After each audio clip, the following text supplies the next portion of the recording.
What upsets you? Ano yung bagay na nakakasama ng loob mo? Ano yung dahilan ng iyong lungkot, iyong depression? Bakit nasisira yung araw mo? Kahit hindi ko kayo tanungin, marami sa inyo mag-open up sa akin. Kahit hindi ko kayo tanungin, marami po sa inyo, alam ko, magme-message sa akin. Ang daming nirereklamo. Nirereklamo yung mga asawa nila, nirereklamo yung mga biyanan at hipag nila, nirereklamo yung trabaho nila, mga katrabaho nila, mga boss nila. Yung mga iba na iintindihan ko, nalulungkot, nadidepress, they are upset because there are things that in their life, there are things happening in their life that they did not plan. They do not have any control. Gusto nila maging maayos yung buhay nila. Napakagulo. Merong mga panaginip na hindi maabot. Merong mga planong nasisira. Marami din sa inyo, alam ko, may sakit. Kaya nga, napakahirap sa kanila maging masaya. Dahil may nararamdaman na kirot sa kanilang katawan. O kung hindi naman, hindi na makatulog dahil sa napakatinding sakit, paghihirap na kanilang pinagdadaanan. But if I'm going to ask you, what do you think is the number one reason why we get upset all of the time? Alam niyo po kung ano yung kinakasama ng loob madalas ng mga tao. Ito. Yung comment o salita ng ibang tao tungkol sa atin. In other words, the criticism of other people. It always upsets us. It always ruins our day. Yan yung number one, unang-unang dahilan. Kaya nasisira yung araw natin. Kaya nga, napakahirap maging masaya palagi. Di po ba? Ginagawa mo na nga yung tama, yung mabuti, makakarinig ka. Kung hindi mo naman gagawin yung tama at mabuti, makakarinig ka din. Kaya nga, totoo yung kasabihan damn if you do, damn if you don't. Anong gagawin natin? Pero ito po yung tandaan nyo. No? One of the worst sins that we can do to ourselves is to be upset, is to be sad, is to be depressed. Amen?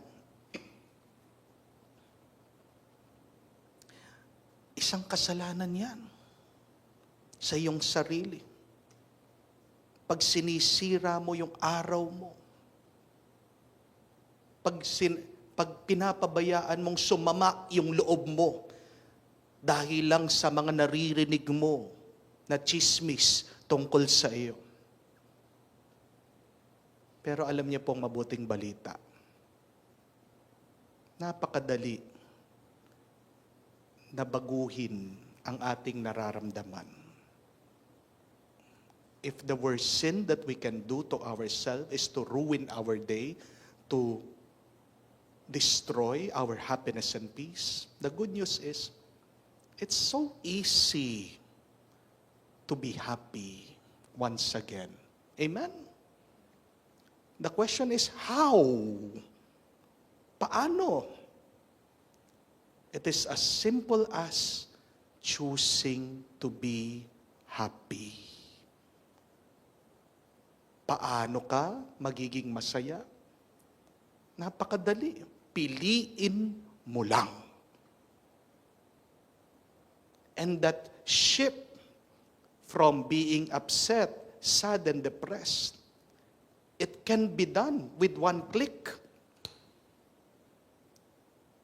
You only need your will, yung kagustuhan mo. Alam niyo po, meron tayong kapangyarihan eh. Tayong mga tao, we have a superpower. Di man tayo makakalipad kamukha ni Superman. Di man tayo, no, wala man tayong x-ray vision. Di man tayo makakalangoy ng matagal kamukha ni Aquaman. No? Hindi man po tayo makakapunta ng outer space. We are not indestructible. Madali po tayong masugatan. Madali po tayong mamatay. Masaktan. Ano yung superpower natin? Ano yung kapangyarihan natin? It is the power to be happy. Maybe you have forgotten that. Nakalimutan natin kasi napaka-busy natin sa ating mga lungkot, sa ating mga sama ng loob. Di po ba? But there is a great power in you. And please, do not waste that power by remaining depressed and sad. Pag ikaw ay nalulungkot at sumasama ng loob dahil sa naririnig mo sa mga ibang tao, you are surrendering your power to be happy to them. You are giving up your happiness to these people. At tanong ko po sa inyo, sino ba sila? Para ibigay mo yung susi ng saya ng buhay mo. Hinahawakan ba nila yung kaluluwa nyo? Bakit sinasayang mo yung kapangyarihan mong maging masaya? Dahil lang sa mga taong ito. O kahit na meron kang sitwasyon ngayon na hindi mo gusto, napunta ka dyan. Kamukha sa mga utang mo. Kamukha dyan sa nasisira niyong relationship ng asawa mo. O kamukha na lang ng sakit mo. Do not allow the situation to drain your power to become happy. Amen? Dahil yan na lang yung magagawa mo eh. Tandaan niyo po yun. Yan na lang yung magagawa mo sa buhay mo.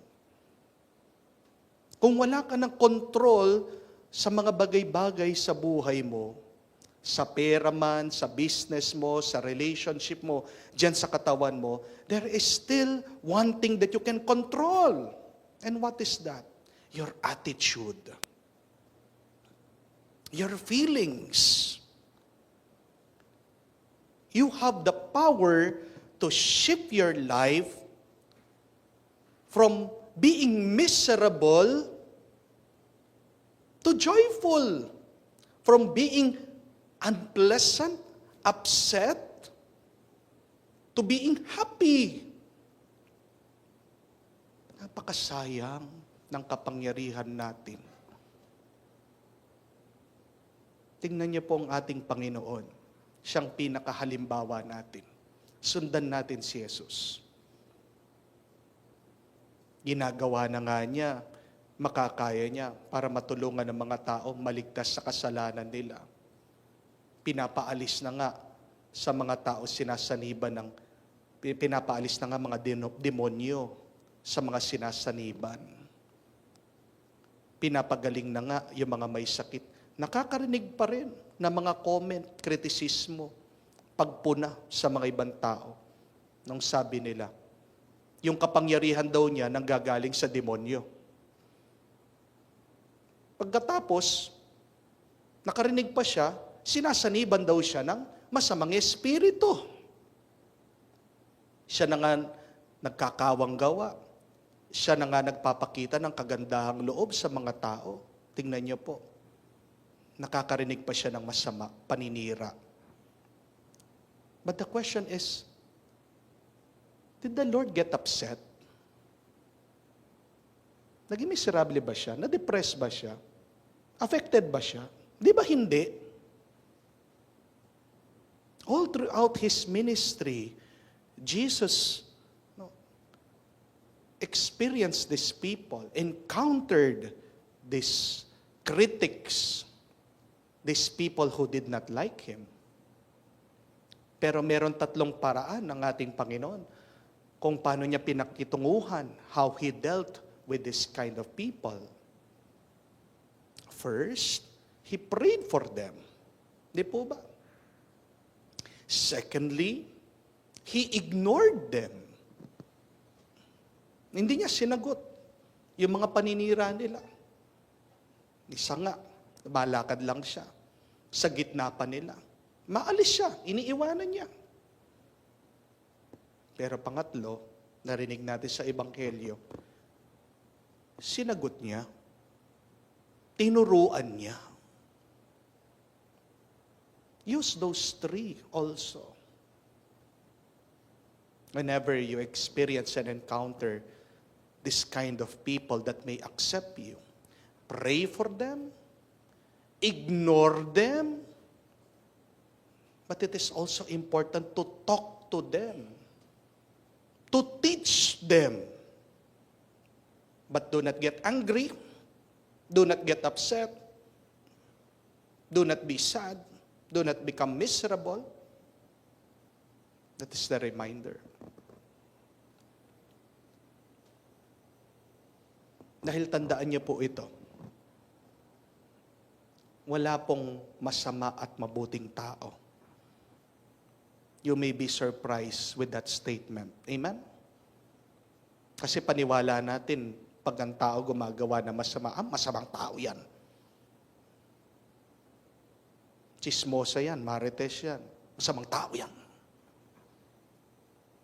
But remember, there are no good and bad people. Dahil patuloy pa rin ang kwento natin. Only in the end, doon lilitaw sino talaga yung mabuti at masama. Wala pang final judgment eh. Pero anong ibig sabihin nung walang mabuti at masamang tao? Ito yung ibig ko po sabihin. Ang makikita mo, yung mabuti at masamang ginagawa ng tao.